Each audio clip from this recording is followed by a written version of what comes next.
Ya ku baru ble Cekeleng balik ben benar Sekisau dong Sekunjongi Dimangi ken Balong ka gospel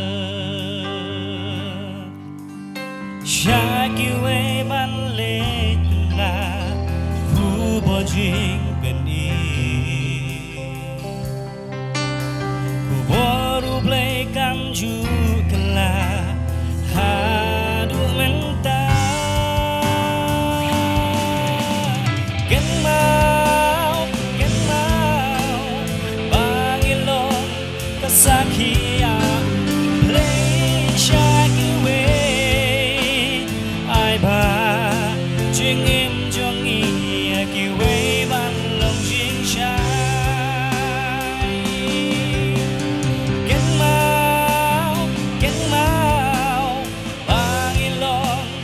Sakia Malaysia kiwe ai ba jing im jong i kiwe ban long jing shai ki dong prei u blengi long lingkari ka berte ni de ban tre hak tre janai ka gambu blela Nong ka apyangi hangta halendet kilo Ku boru ble kang jur kena hala kerta Ken mau Bangilong kesakia Malaysia kiwe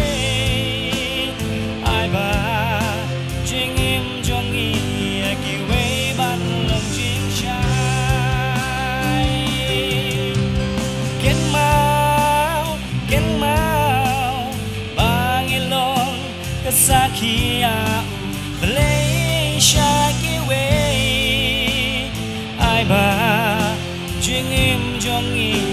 kiwe ban long jing shai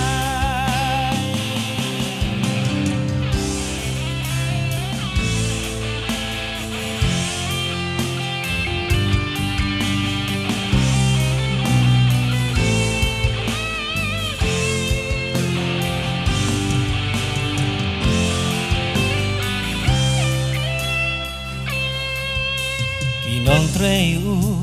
blengi long lingkade ka pertei di depan tre hak tre janai ka kambu blela ai bai nong ka apyangi hangta alendet kilo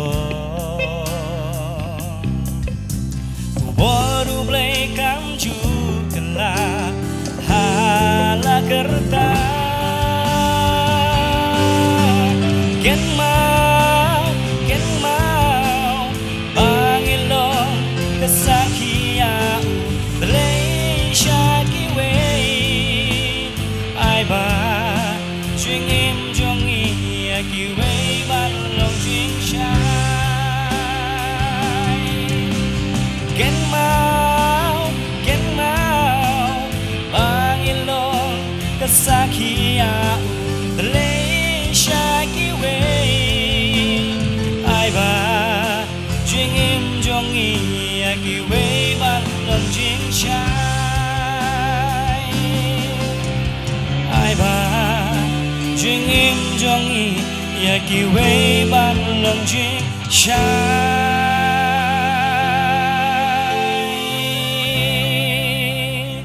Kita beromba amen.